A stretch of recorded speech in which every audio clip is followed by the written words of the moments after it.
Es la segunda parte del vídeo anterior, que se me hace un poquito largo. Los colgaré en YouTube y así los podéis ver. La segunda parte, entonces, os decía que se los llevaban pues a campos de concentración o de exterminio. Allí, algunos morirían nada más llegar, porque irían a las famosas cámaras de gas, pero otros aún sobrevivirían bueno, pues haciendo trabajos forzados y demás, ¿no? Lo que quería deciros hoy realmente es que tenemos testimonio de todo aquello, a veces, bueno, por muchas más cosas, ¿no? que hoy fueron ocurriendo y demás, pero sobre todo también tenemos, hubo niños y hubo adolescentes de entre 12 y 17 años que hicieron un diario de todo lo que iba ocurriendo en sus ciudades, en sus países, desde que llegaron los nazis, ¿no? O cuando estaban viviendo en el gueto, o cuando luego eh, sobrevivieron a los campos de concentración y pudieron contarlo, ¿no?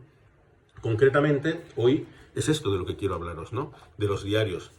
Todo lo otro era contexto, ¿no? Entonces, el diario de Ana Frank. Ana Frank fue una niña. El otro día una amiga de mi pueblo me decía, ¿cuándo vas a hablar del confinamiento de Ana Frank? Pues ahora, Teodori. Ana Frank fue una niña que tenía unos 14 años cuando los nazis llegan a... Ella está viviendo en Ámsterdam, es alemana, pero está viviendo en Ámsterdam. Y entonces sus padres se dan cuenta del peligro que supone todas las medidas que están haciendo, que están adoptando los nazis en contra de los judíos, y cuando les piden que se junten todos en un determinado sitio porque se los van a llevar a otro sitio, que en este caso seguramente era Auschwitz, los padres de Ana Frank se dan cuenta de que algo no va bien y entonces deciden esconderse en la buhardilla de un edificio con otras personas. En total hay 8 personas que se esconden y que están confinadas, es decir, están escondidas. Ana Frank con su familia y otras personas, en total 8 personas, van a estar escondidos en una buhardilla 2 años y medio, ¿vale? Al final dependían de todo, imaginaros, en la guardilla ella leía mucho, estudiaba mucho, escribía mucho, escribió este maravilloso diario, que nos deja testimonio de cosas típicas de los adolescentes, ¿no? Sus vivencias, sus creencias, sus deseos, sus sueños, ¿no? Sus pensamientos sobre algunos temas. Durante casi 2 años, Ana Frank estuvo escribiendo este diario hasta que finalmente fueron descubiertos. Para vivir, para comer, dependían de gente que les tenía que sabían que estaban allí escondidos y que les llevaban los alimentos. Pero bueno, la historia de Ana Frank es la más conocida. Es la más conocida, pero no es la única. Pensar que se conservan actualmente como 14 o 15 diarios de niños, adolescentes, que contaron lo que vivieron en sus diferentes ciudades o países. Y se siguen descubriendo más, ¿no? Dentro de estos que se siguen descubriendo, hace poquito se descubrió el cuaderno de Rulka. Rutka era una niña que estuvo en un gueto, y entonces ella escribió, la historia que ella cuenta es un poco lo que la vida en el gueto, es decir, fue de aquellas niñas que tuvieron que dejar sus casas de repente y les dijeron, mañana, a partir de mañana tienes que vivir en este sitio cerrado y controlado y demás. Entonces ella dejó testimonio también de su vida en el gueto. Luego hay otra niña que estuvo estuvo en el gueto de Liev. Liev era una ciudad que primero era, si no, espera que no me equivoque, Lvov. Se llama Liev.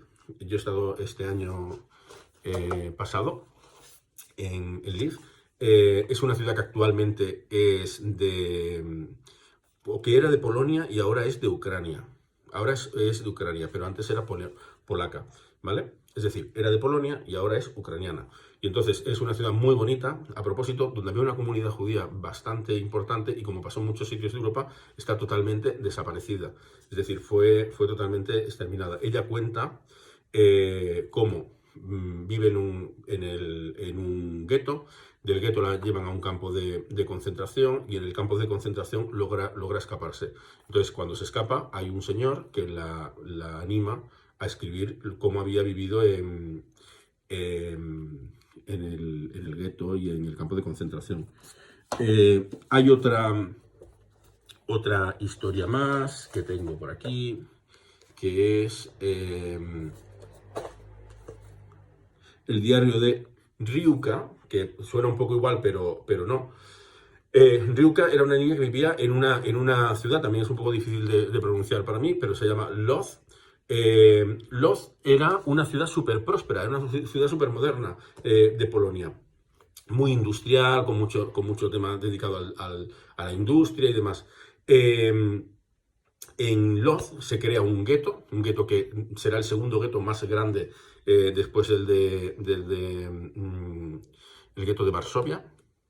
Y entonces en ese gueto ella, como judía, termina yendo al gueto con su familia.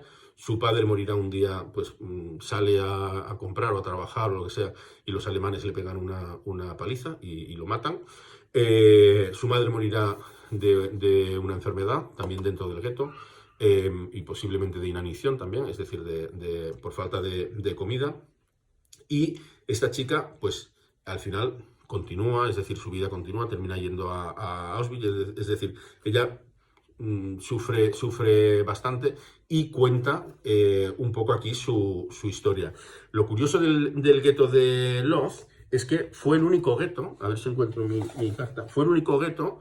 Había guetos en los que la gente estuvieron funcionando mucho tiempo y la gente compraba, vendía, metían cosas, un poco de contrabando, intentaban llevar una vida lo más normalizada posible. Fue un gueto, el de Lodz, en el que hubo moneda. Había billetes, habían algunos, pero solo en el gueto de Lodz se hicieron monedas de metal. Esto es una moneda del gueto de Lodz que me encontré por casualidad en un mercadillo de Polonia. Soy muy de mercadillos yo, ¿eh? Yo a mis mercadillos me encantan. Los mercados de pulgas, como a mi suegra, nos encantan. Y a mi madre también la vuelven loca, y a mis tías. Bueno, una moneda es una curiosidad, porque no se hicieron en otros guetos, ¿no?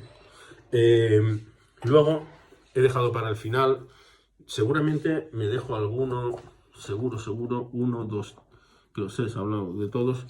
Mira, dejo para el final este porque dentro de cada historia, cada diario tiene una historia, no solo la historia del niño o de la niña que cuenta cómo vivió en su país las situaciones que os he contado antes, ¿no? Ellos eran niños y además luego también hay una historia de cómo se descubrieron cada uno de estos diarios, ¿no? Por ejemplo, el de Ana Frank, hubo una señora que cuando detuvieron a la familia fue y a la guardilla y recuperó los papeles. El diario de Rulka había estado escondido, era un cuadernito pequeño de 60 páginas que había estado escondido en la casa. Ella vivía os he dicho, en el gueto, y en su casa del gueto ella había un escaloncito que se le quitaba una maderita y allí escondía ella el diario. Y estuvo allí escondido durante mucho tiempo. Y la historia más chula, bueno, todas son interesantísimas, pero la que a mí me llama mucho más la atención es este diario. Este diario fue descubierto en el 2003, ¿no? Es el diario de Peter Ginz, yo y los nombres y las pronunciaciones, pero es Peter Ginz. Y entonces, este niño era un niño que tenía 12 o 13 años, era un niño muy inteligente, le gustaba muchísimo escribir, le gustaba mucho dibujar, y entonces en el 2003 hubo una misión espacial, que era la del Columbia. Parece que no tiene nada que ver, pero tiene que ver. El Columbia es una misión espacial. Dentro del Columbia viajan varios astronautas, me parece que son 7. Uno de ellos es de Israel. Es el primer astronauta israelí, por tanto el primer astronauta judío. Él decide que en este viaje espacial se va a llevar el dibujo de un niño que, hago un poquito de spoiler, pero que murió en los campos de concentración, y era Peter Ginz, ¿no? Y entonces él se llevó el dibujo en su misión espacial. La misión terminó mal. Cuando estaban regresando a la Tierra, el Columbia estalló, ¿no? Tuvo una falla y entonces estalló. Y entonces llenó, me parece que fue, bueno, no recuerdo exactamente, creo que fue diciembre o por ahí, de 2003, pero salió en todas las noticias, ¿no? Y entonces se habló mucho, empezó a hablarse de los astronautas, de la vida de los astronautas, de qué llevaba cada uno, pues la parte está como más nostálgica. Y entonces en los noticieros salió que el astronauta israelí llevaba un dibujo de este niño y lo mostraron, ¿no? El dibujo es muy bonito y muy conocido, incluso se han hecho sellos de él. Este niño era checo, era de la antigua Checoslovaquia, ahora República Checa. Entonces, el astronauta, el dibujo era una visión que hizo Peter, inspirado en todo. A él le encantaba mucho Julio Verne y demás, entonces él hizo un dibujo de cómo se vería la Tierra desde la Luna, ¿no? Es un dibujo bastante conocido. Ya digo que se han hecho sellos incluso de él en la República, bueno, en la República Checa. Entonces mostraron este dibujo de Peter, ¿no? En la tele. Y hubo un señor en Polonia que de repente dijo, ostras, yo en la guardilla de mi casa he visto una caja con dibujos y con papeles que se parecen mucho a al dibujo que están mostrando en la tele. Entonces el hombre subió, rebuscó entre los papeles y descubrió pues que sí, que efectivamente había un diario de un niño. El diario toda la familia de Peter murió, menos una hermana que vivía en Israel. La hermana reconoció la letra de su hermano, reconoció todo lo que su hermano explicaba y entonces se pudo publicar el libro. Bueno, es apasionante. Lo que quiero deciros es que nos han llegado relatos de personas que decidieron, de chicos, de niños, de adolescentes, que decidieron contar cómo se sentían ante una situación que de repente les apareció y que era bastante adversa, ¿no? Situaciones de enclaustramiento, de aislamiento, y ellos fueron compartiendo pues todo lo que pensaban, ¿no? Lo que querían hacer cuando aquello pasara, bueno, sus esperanzas, sus anhelos, sus deseos. Le escribían a gente que creían que a lo mejor no volverían a ver. Entonces, yo os animo, nosotros no estamos en estas circunstancias tan terribles que se vivieron durante la Segunda Guerra Mundial.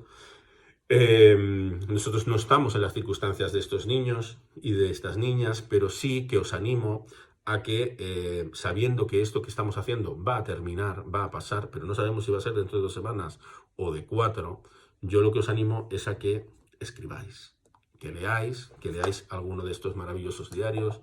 Muchos están online, se pueden encontrar, pero también que escribáis, que dejéis a la gente o que dejéis para el recuerdo, para cuando seáis mayores, testimonio de cómo estáis viviendo estos días, ¿vale?